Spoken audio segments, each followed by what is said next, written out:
Since the start of the war in Ukraine, U.S. officials have been on high alert for potential Russian cyber attacks. Yesterday, the House Homeland Security Committee held a hearing on how to best defend against cyber threats.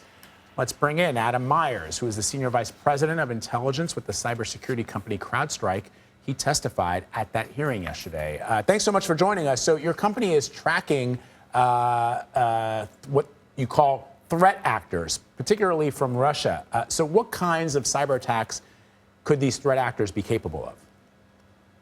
Yeah, we've been tracking them for quite some time, going back to the start of really the conflict in Ukraine in 2013. Russian threat actors have conducted operations to steal information, espionage. They've also conducted disruptive and destructive attacks. In 2015 and 2016, they turned off the power.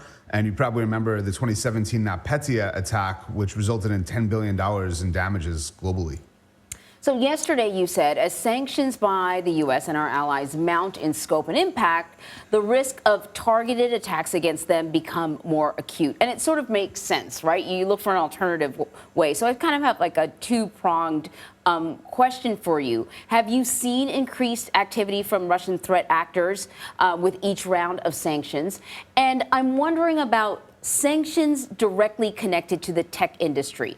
Could the tech industry have an impact, whether it's not providing the hardware, microchips or whatever, or blocking, and I don't know much about this, so blocking dialogue, for lack of a better term, between, I guess, actors coming out of Russia to other platforms? Often these things are all interconnected, and in order to get one thing done, you have to go through other platforms. And could you just block anything that's coming out of Russia? Well, yeah, I think let me answer that in two parts as well. So to the first part, yes, we have been observing increased interest from Russian threat actors in targeting the West. In the immediate lead up to the war in Ukraine, they did conduct a number of disruptive attacks in mid-January, and also hours before a troop movement began into Ukraine, there was another disruptive, destructive cyber attack at the hands of Russian threat actors. And so we have been observing increased reconnaissance against U.S. infrastructure. And CISA, the government agency, actually put out a report about this, I think just last week, warning organizations to keep their shields up about infrastructure related to data centers specifically.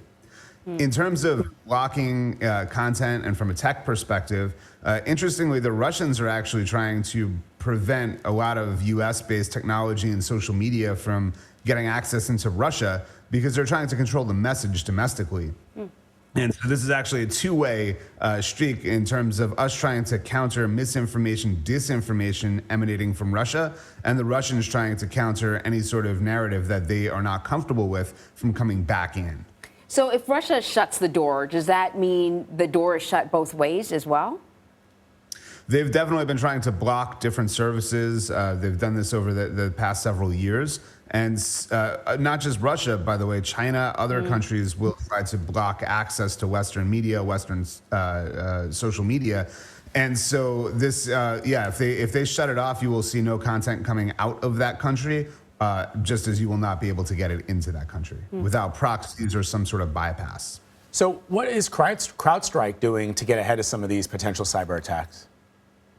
Yeah, so our technology and our intelligence services and our managed services are all on high alert. We have been since early January, and we're working with customers to ensure that they're prepared for this. And what the White House issued in an executive order was that the government really needs to step up its technology. A lot of organizations have not really been investing in infrastructure, and that was the whole point of the hearing yesterday, is that critical infrastructure and government agencies and generally enterprises need to do security well. They need to get the right talent, and they need to bring in advanced technologies like EDR, zero trust, multi-factor authentication, and to do threat hunting to go engage these Russian threat actors or whichever country they're concerned about as soon as they get access to systems in order to stop them.